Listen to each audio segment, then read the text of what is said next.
बड़ी जानकारी दिल्ली के पर्यावरण मंत्री मनजिंदर सिंह सिरसा का बड़ा बयान सामने आया, जहां दिल्ली में आज हो सकती है क्लाउड सीडिंग। इसके जरिए राजधानी में कृत्रिम बारिश होगी, बादलों पर पायरो तकनीकी से ये क्लाउड सीडिंग कराई जाएगी। वायु प्रदूषण में सुधार की उम्मीद की जा रही है। दिल्ली में पहली बार हो रहा ये प्रयोग, तो बड़ी जानकारी आप तक पहुंचा रहे, क्योंकि जिस तरह से प्रदूषण बढ़ रहा है, AQI लेवल में बढ़ोतरी दर्ज की जा रही है और दिल्ली के कई इलाकों में AQI 300 को क्रॉस कर चुका है, जिसके बाद अब पहली बार क्लाउड सीडिंग यानी कि कृत्रिम बारिश दिल्ली में कराए जाने की जो तकनीकी है वो अपनाई जाएगी और दिल्ली में पहली बार ये प्रयोग होने जा रहा है। तो ये उम्मीद की जा रही है कि आज क्लाउड सीडिंग हो सकती है। आज वायु प्रदूषण में अगर बात करें तो सुधार की उम्मीद जताई जा रही है अगर बारिश होती है। हमारे साथ हमारे सहयोगी प्रणय जुड़े हुए हैं और ज्यादा जानकारी लेंगे। प्रणय, जिस तरह से देखें कि लगातार जो प्रदूषण है उसमें वृद्धि दर्ज की गई है, AQI लेवल में बढ़ोतरी दर्ज की गई है और दिल्ली के कई इलाकों का जिक्र करें तो 300 के पार दर्ज किया जा रहा है AQI लेवल। इसी को कंट्रोल करने को लेकर अब दिल्ली सरकार की तरफ से पूरी योजना बनाई गई है कृत्रिम बारिश कराने की, और ये कहा जा रहा है कि आज हो सकती है। तो क्या अपडेट है?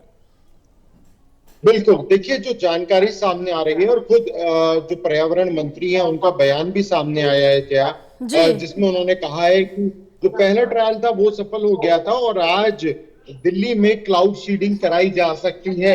हालांकि विजिबिलिटी कम है अभी। अगर विजिबिलिटी बेहतर होती है तो ही कानपुर, IIT कानपुर से जो विमान है वो उड़ान भरेगा और दिल्ली पहुंचकर वो क्लाउड सीडिंग करेगा।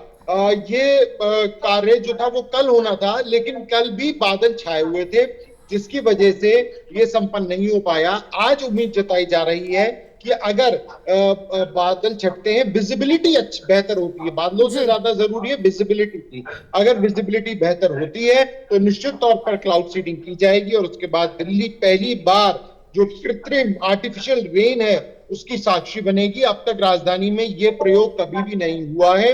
दिल्ली में जिस तरीके से प्रदूषण लगातार बढ़ रहा है, उम्मीद जताई जा रही है कि इस प्रयोग से जो प्रदूषण है उसमें काफी हद तक रोकथाम लग पाएगी। साथ ही में अगर हम बात करें तो सरकार का ये कहना है कि ये प्रयोग बेहद गंभीरता से सरकार ने लिया है, तभी सरकार बनने के इतने कम समय में ही इसे लागू करने के जो सभी कार्य हैं वो भी किए जा चुके हैं। तो उम्मीद इस बात की है कि आज पहली जो क्लाउड सीडिंग है राजधानी में वो की जाएगी। देखने वाली बात यही होती है कि आगे आने वाले समय में इसका क्या कुछ असर देखने को मिलता है और अगर दिल्ली में आर्टिफिशियल रेन होती है तो क्या प्रदूषण पर एक बड़ी रोकथाम के तौर पर वो कार्य करती हुई नजर आती है। बिल्कुल, और भारत में ऐसा पहली बार नहीं जब होने जा रही, क्योंकि इससे पहले कई और देशों में कृत्रिम वर्षा कराई जा चुकी है, लेकिन अब पहली बार दिल्ली में ये कृत्रिम वर्षा होगी। इसका क्या असर पड़ेगा ये तो वक्त ही बताएगा, लेकिन जिस तरह से देखें कि इस कृत्रिम वर्षा को लेकर विपक्ष काफी ज्यादा हमलावर है दिल्ली सरकार के ऊपर। कई बड़े सवाल भी खड़े किए कि ये एक सिर्फ अस्थायी समाधान है, कोई स्थायी समाधान ढूंढना चाहिए, ये कांग्रेस की तरफ से कहा गया। तो आम आदमी पार्टी ने कहा कि ये सिर्फ एक नाटक कर रहे हैं। देखिए दरअसल भारत की अगर हम बात करें तो हम दर्शकों को ये जानकारी दे दें कि भारत के कई राज्यों में इस तरह से आर्टिफिशियल रेन कराई जा चुकी है। दिल्ली में ये पहली बार होगा जब राजधानी दिल्ली के अंदर आर्टिफिशियल रेन का इस्तेमाल किया जा रहा है। निश्चित तौर पर अभी कई सवाल हैं जो सामने हैं, लेकिन जब बारिश होगी उसका क्या कुछ असर पड़ेगा, क्या कुछ डेटा कलेक्ट होगा, उस पर बहुत कुछ निर्भर करता है। बिल्कुल प्रणय, तमाम जानकारी साझा करने के लिए बहुत शुक्रिया आपका।